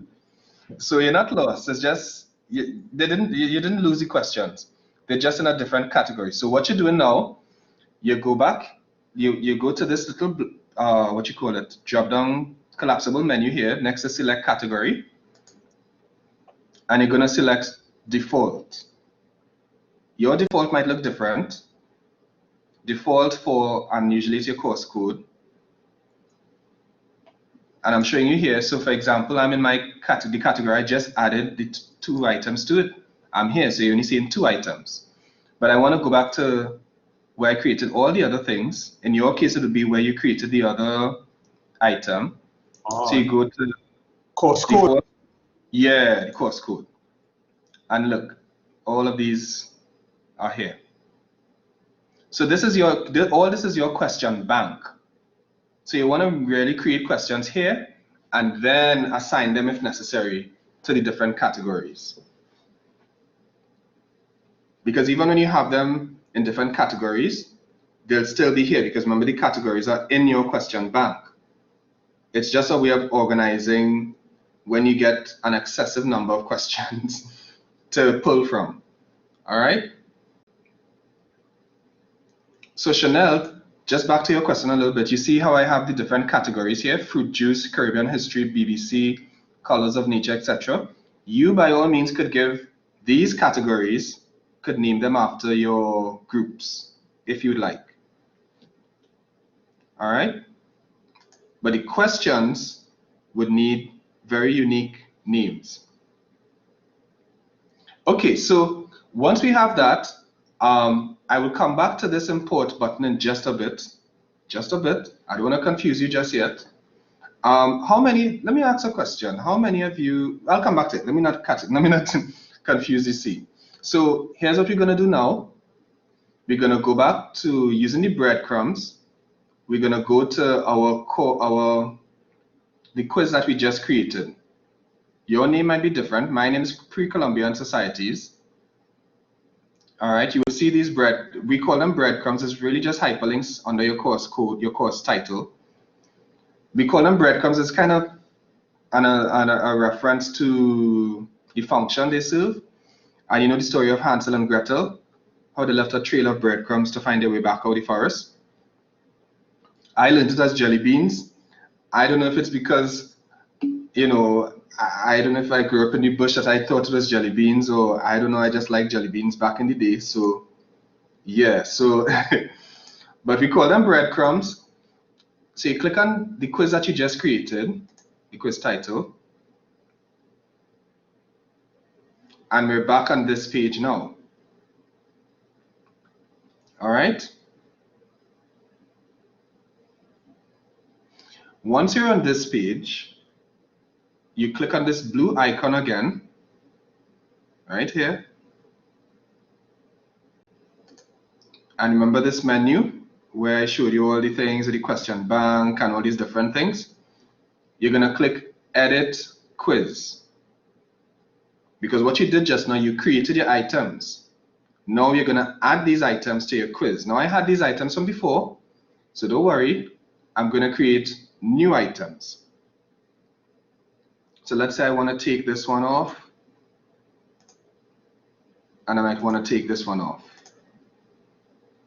So the first thing you're going to see, just to let you know the layout, you're going to see the shuffle feature here. So it lets you know that the quiz items are shuffled. All right, remember this is in conjunction with, so this is, you're shuffling the different questions, the order of the questions. And remember, we also have shuffle within shuffle options. So that's another strategy, I should say, or feature to minimize collusion. So once we have that, we click on the right side here, we should see Add. Click on Add. And you're going to click Question Bank, because remember, now we have questions in the bank. Think of like, you know, you have money in the bank. So now you could take money from the bank and spend it on this quiz. Right? So you're going to see a pop-up window like this. All right. You could pull it from a general question bank, or you could go to a particular category. Let's say the category that you just created, in my case, fruit juice brands. And we see these two items here. Now this looks like a similar thing that where we just created our question bank, right? In terms of where we're creating our questions and so on. So all you have to do is click, you could click the plus sign, or you could click the box next to it. Either one is good. In my case, I will click the plus sign, for example. And here it is, local brands of fruit juices, and we see it here. Right? We'll do it one more time. Click on add, and we go from question bank. And I think I chose the first one before. I can click on the plus sign, or I can click on the checkbox and click add to quiz. And there we have it. So now I have 9 questions that this quiz, that comprise this quiz. Now let's say you wanted to add, while we're here, let's say you wanted to add a random item. So I think this quiz comprises 10 items. So I want to make one item a random item. It's the same procedure. I click add, and instead of clicking from a question bank, I go to random question. Random question, I select the category, let's say BBC. I have 2 items in there. So I could select, let's say I want to select the random. Do I have this in BBC already? Let me just check. And okay, good. So let me do it over. Random question. So I have this. And these are the items that I'm selecting from this particular thing. I want to specify. I could specify the 2 of them, or I could specify 1. It just means that if I select 1, it can be either of these. Yeah? In other words, how many items do you want to pull from this category? Random items that you want to pull from this category to make up your quiz. Yeah? So in this case, I select 2. So I want the 2 of them and add question. And look what we see here. So it means that when students do this quiz, it's going to be random shuffling of answers and questions. And then you're going to get some from specific categories. Well, all of them are from particular specific categories. And then the last question is a random question. So it's a random question on Blackboard Collaborate. For you, it might be a different category. It might be preclinical, I think you said, Gloria, depending on whatever category you created. Could be pediatric, or yeah. Pediatric, exactly. So it therefore means, so Gloria, you could identify what are the categories that you were mentioning earlier. You said pediatric. Yes, I said pediatric. I said adult nursing. Mm-hmm. You could go oncology nursing. Right. You know. And give me one more, please. You could, so you have pediatric, adult, oncology. Is there another one? Oh, even if it's just 3, let's say 3 for now. Right? Mental health. Could go the elderly, gerontology. Mental health. Right. Right. So we have 5 there: mental health and all elderly and so on. So 5 categories. And you could make a quiz, let's say, of 20, 30, however number of items you want to create, and they can all be randomized. You could pull 5 questions from each category. They can be randomized, like we see here, or they can be 5 specific questions, as I did earlier, from each category. Now, you would see here a new question. When you click on the add button, you would see a new question from question bank or random question. The reason I didn't select a new question is because that would really stick to, I could do it, but it's not the most efficient way You know what I mean? And sometimes you might want to reuse this question in another course or in another quiz instead of just sticking it specifically to this quiz. So I usually go to the question bank, create my questions, and then pull from the question bank or the randomized list. No, the student will not see the name of the question. Good. I mean, the name, yes, the name of the question, Chanel. Good question. I know that's confusing. I want to say a good question at the end of it, but yeah, the student will not see the end of it, the name of it.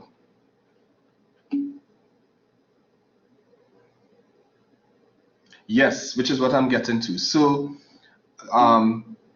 sure, yes. So if you have a Word document, some of you might have a Word document with your questions, all right? And that is okay, but you just need to format it. And that is kind of what I'm going to next before we close off. But any questions so far, guys? It seems pretty easy.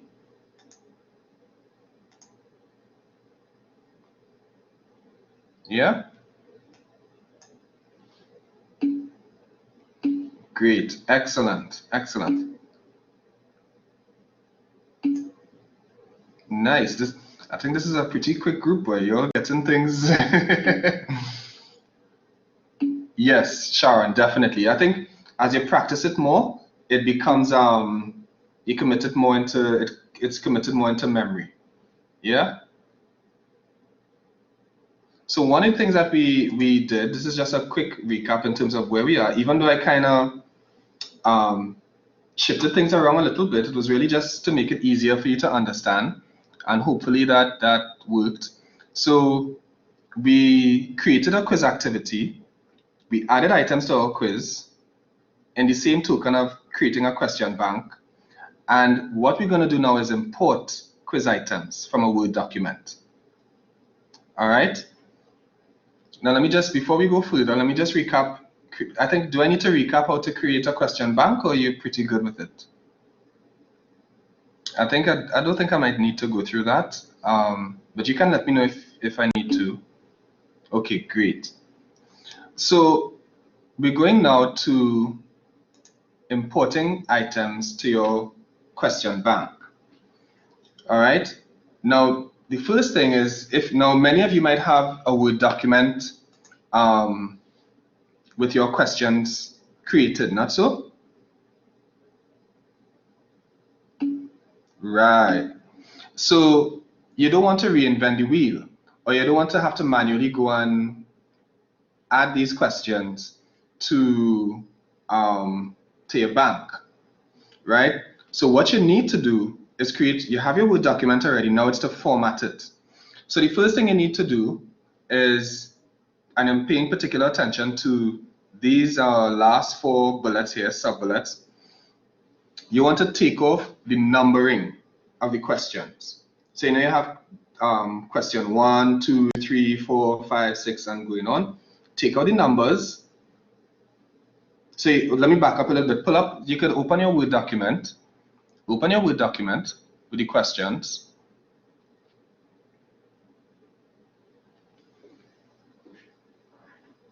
You're going to open the Word document. And let me know when you have retrieved it.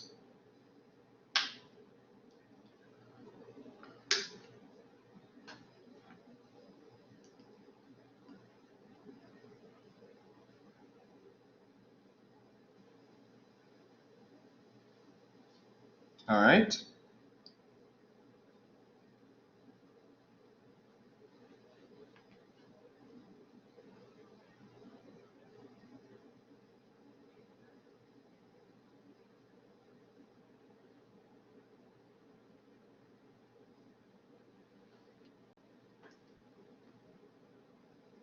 Have you gotten it?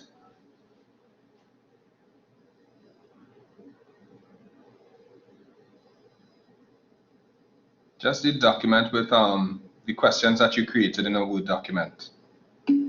Oh, okay, good. So you have it, Koshina. Everyone else has, okay, nice. So once you've opened that, good. So once you've opened that, you're gonna follow these guides here. So you want to take off the numbers. So remember, you would probably have numbered them, question 1, 2, 3, 4, etc., etc. Take out the numbers, and you don't have to do it for all. Just click on the first number, number 1, and I think that should, and click backspace or delete, and that should take up the numbering for all, I believe.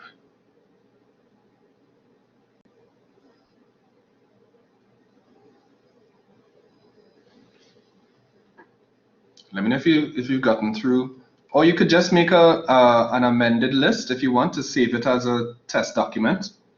If you want to just make sure it's backed up, and we could just focus on just a couple, like 5 questions at a time. And this is the next thing. I wouldn't recommend that you upload, if you have it on a Word document, I would recommend that you post, let's say 10 to 20 questions on a Word document, from a Word document, as opposed to 50 and 100, because you want to make sure that your questions are formatted properly and you have minimal anomalies. Yeah, because if it's not formatted properly, it could be a headache.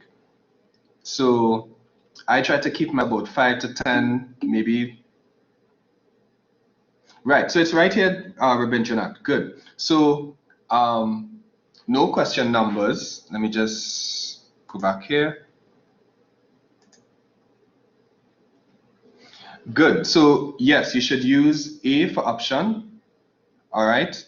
A dot, sorry, Kushina.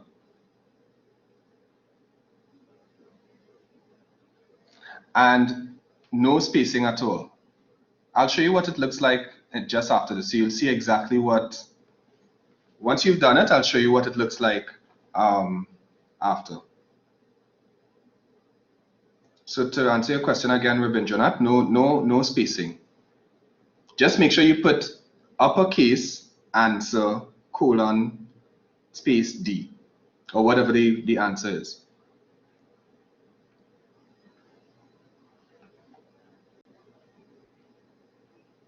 All right. So this is what it should look like, something like this.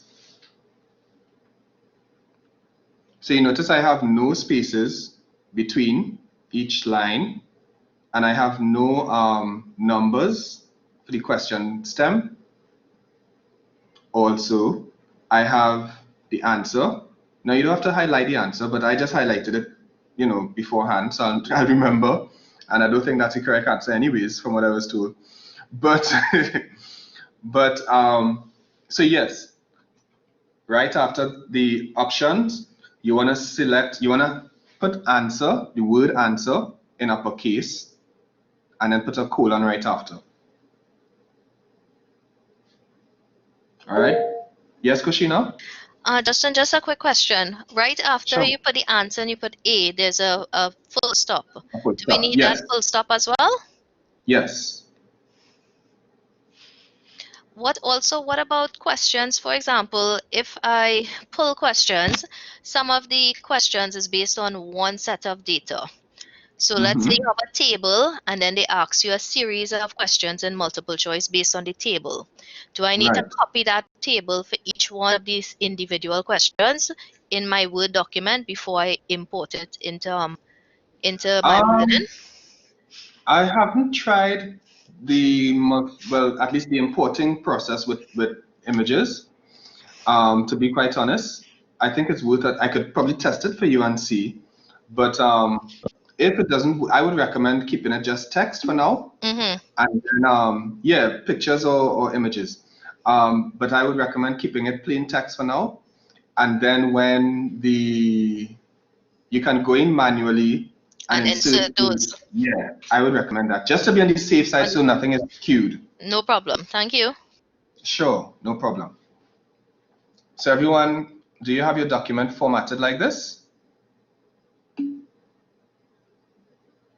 No, you don't need to highlight it, Esther.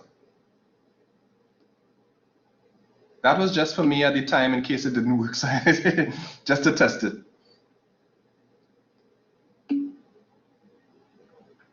Right, in a case of true or false, it's the same format. Of course, you're not going to have the options, but you might have A full stop true, B full stop false. And then you state the same process. You highlight the answer. You put answer, colon, space, true, or A, sorry, full stop.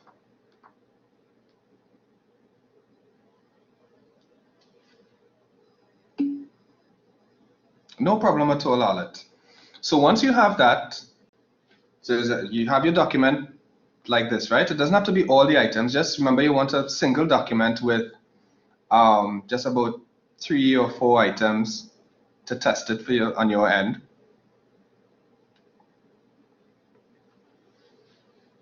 All right. Once you have that, the next step is where you're gonna click Save As. You're gonna click Save As. Well, usually it's File and then Save As.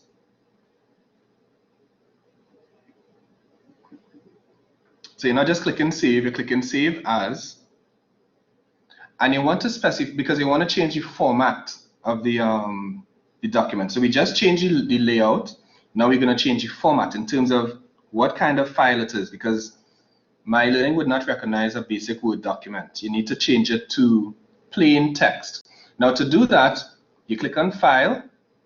That's usually the top right, top left side of your window, the Word document. Click on File, and then you're going to click Save As. Save As.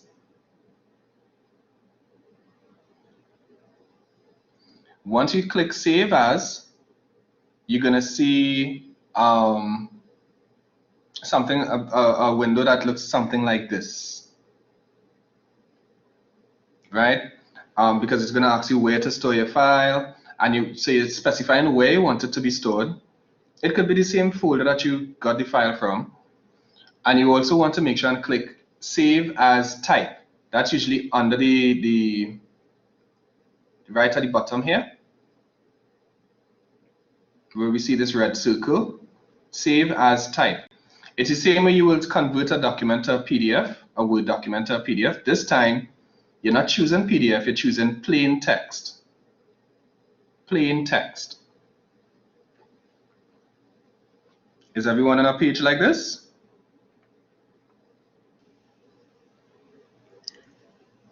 Yes. Okay, great. Nice. Right. Gloria, you good? Esther? Trevor? Well, I don't have an MCQ Word file, so I'm putting on. All right, no problem. So, and Gloria, you said you are okay. Esther, okay, good. All right, so once you click on plain text, then you click, you could save the document accordingly, right? When you click save, you're gonna see, okay, no problem, Tarek. Excellent. So when you click save, you're gonna see, this is just a little pop-up box that most of you might see, just to let you know, okay, this is what the format looks like, a little sample of it here. You don't have to tweak anything here, just click OK. Just click OK. All right. Nice. Now, so you have that stored. Wherever you store that document, it's saved as a plain text file. So you actually got through the most complicated part, to be quite honest with you. You just have 2 more buttons to click, and that's it. So you're going to go back to My eLearning now. You're going to go back to My eLearning. And remember this page where we went to the quiz, and so go to your quiz homepage. Remember the breadcrumbs at the top of the page. You click on the breadcrumbs, the name of the quiz. That should take you to this page here. Then you click on the blue gear icon, the gear or wheel icon at the top there. And you're going to see this menu. No problem, Esther. So once you have your document saved, remember we were just here, you're going to go back to your myeLearning course, Now, most of you might be in the quiz, in the quiz where you just added some questions. What I want you to do is scroll to the top of that page where you were adding your questions in myeLearning, and in the breadcrumbs area, you're going to select the quiz title. Right? Let me know if you need me to share my screen. I could show you as well.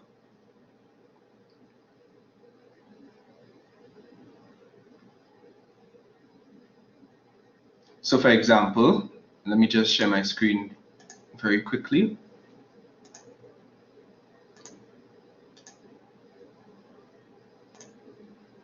You might be on a page that looks like this. All right. I want you to scroll up and select the course title. Not the course title, sorry, the quiz title.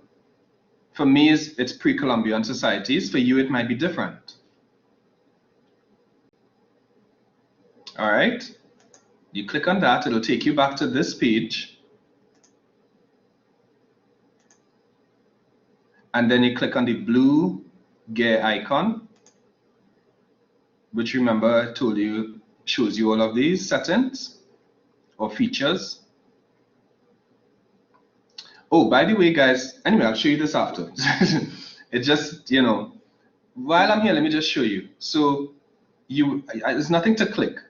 Remember I told you want to look at the logs in terms of the clicks that students make on throughout your quiz. This is where you're going to find it as well.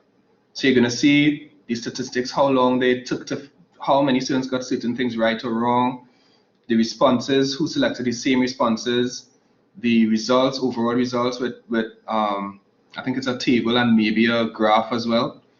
And you could see the logs or the clicks or the hits for each student.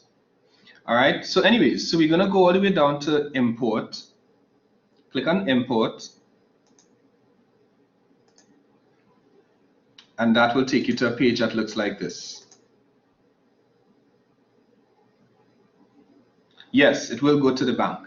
So, but we follow the process first, don't thing.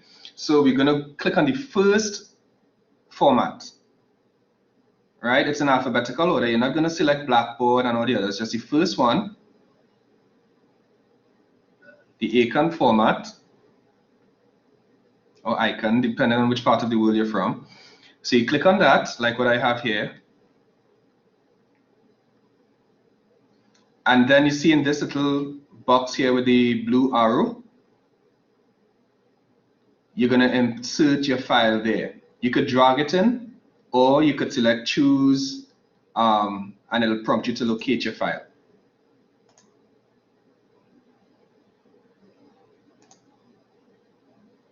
All right.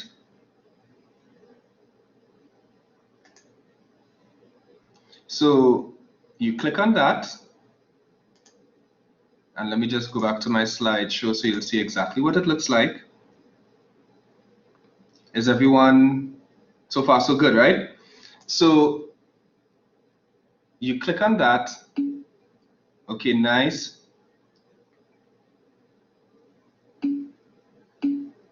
Excellent, excellent. Great. So you should be on a page that looks something like this. You're going to drag the file, remember the plain text file that you just created. Drag it and place it in this box with the blue arrow, and then you click import. When you click import, you're going to see a page that looks like this, just kind of vetting what you just what you're suggesting to import, and you just click continue.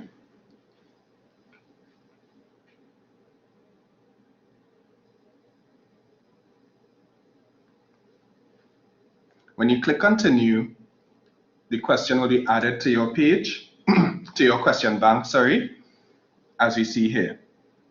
So which of the following is not a color of the rainbow? So we see it here.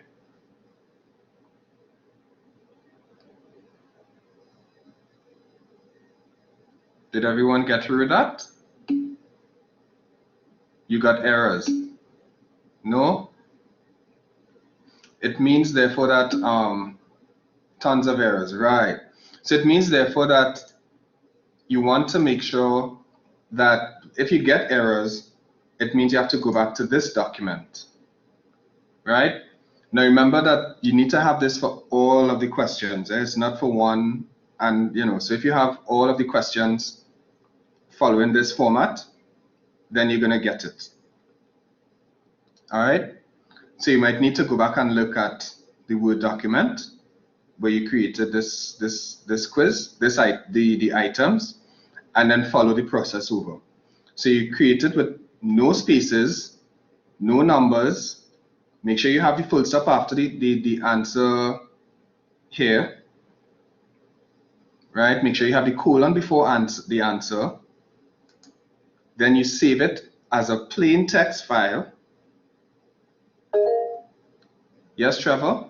Justin, is there any space between the A period and the first answer and the B period and the first answer? Yes, yes.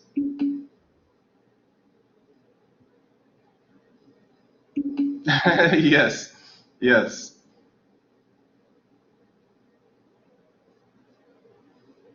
Right, so that might be the reason you had certain errors, guys.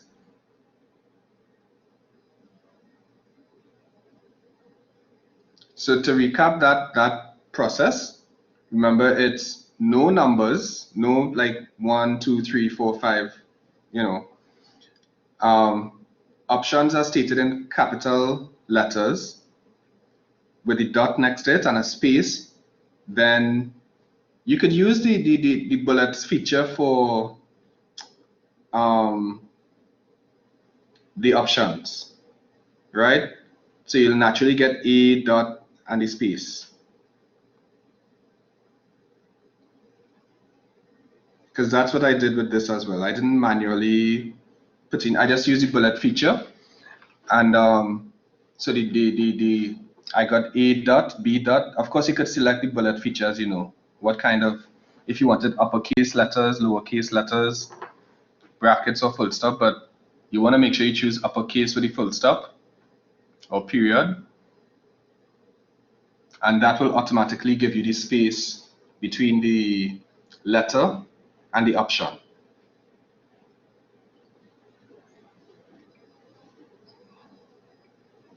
All right. Then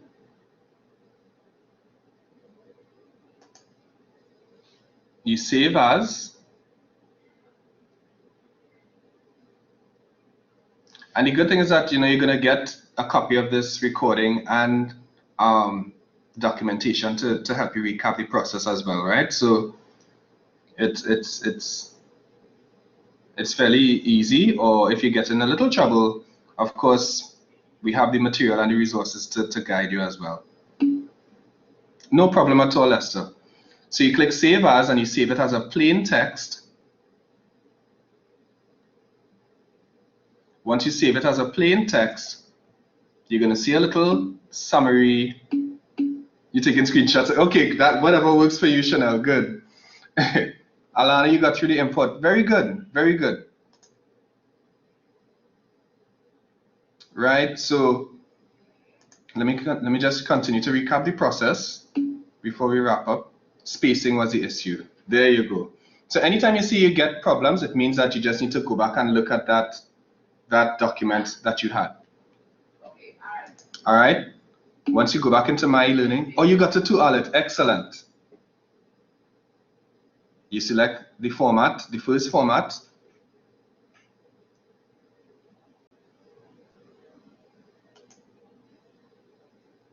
Then you select you import your question, sorry. You make sure you drag your file into the blue arrow area here. Then you click import. It'll verify whether everything is correct or if you have certain errors. If it's all good, you click continue and it will be added to your quiz. All right.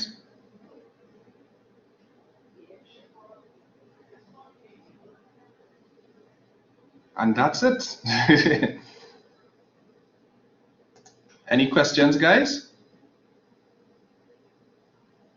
Yes, it's actually going to be a link that will be sent to you, Trevor. Yes.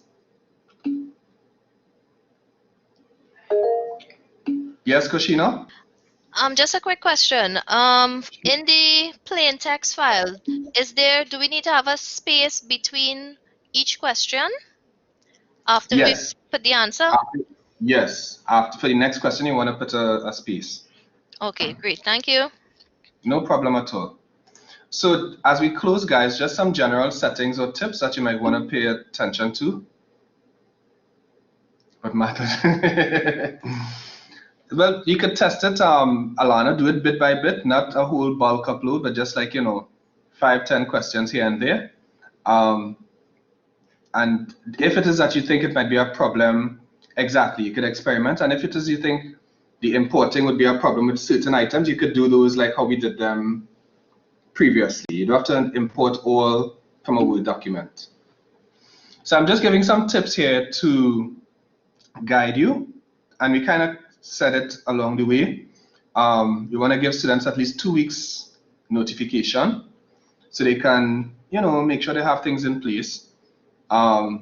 Keep it timed. If you're going to put a 12-hour, remember, it's 2 things you're looking at for time: the time to access and the time to complete. The time to access could be 12 hours, 2 days, 48 hours, etc. But the time to complete it could be 2 hours, 90 minutes, etc. Right? If you're going to venture off into a synchronous quiz, it's not recommended, but if you're going to do it, you want to make sure you do it for a small class size or a group of students. Usually 50 or less would be the best way to do it. And I'm saying this because we had a meeting with the deputy principal and so on just last week, I think before the first run of this webinar last week, Tuesday. And so these were some of the things that we agreed on in that meeting. A couple of us were there. And so you should get some sort of correspondence with some of these guidelines as well. All right, so I guess you're getting a first fresh out the oven kind of thing here. So yes, ensure randomization of questions and options. All right, limited to 5 questions per page. Because I explained earlier, I showed you where to check the log reports, and you create a backup quiz for anomalies. Excellent, Esther. Good. Let me give you guys because I know other groups didn't get this much, didn't get it so easily. So I'm very much impressed. Good job, guys. Good job. Any other questions, though?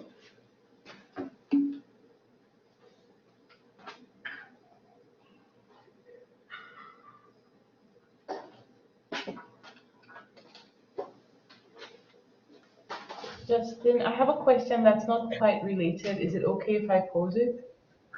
Sorry?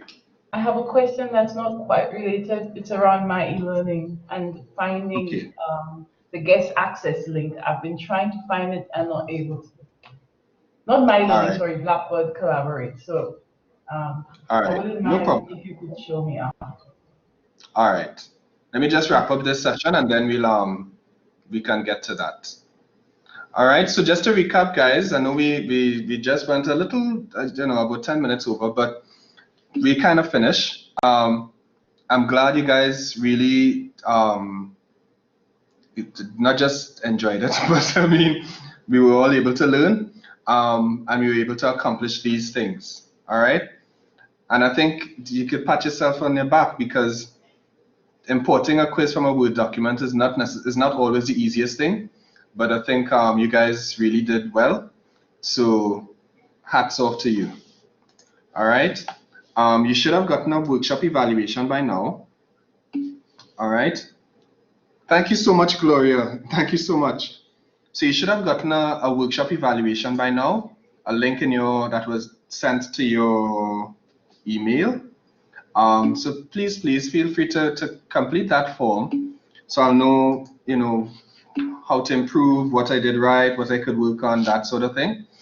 And if you need any extra help, please feel free to send a message to CETL_BL@sta.uwi.edu, or you could also send it directly to me, right? Justin.Zephyrine@sta.uwi.edu.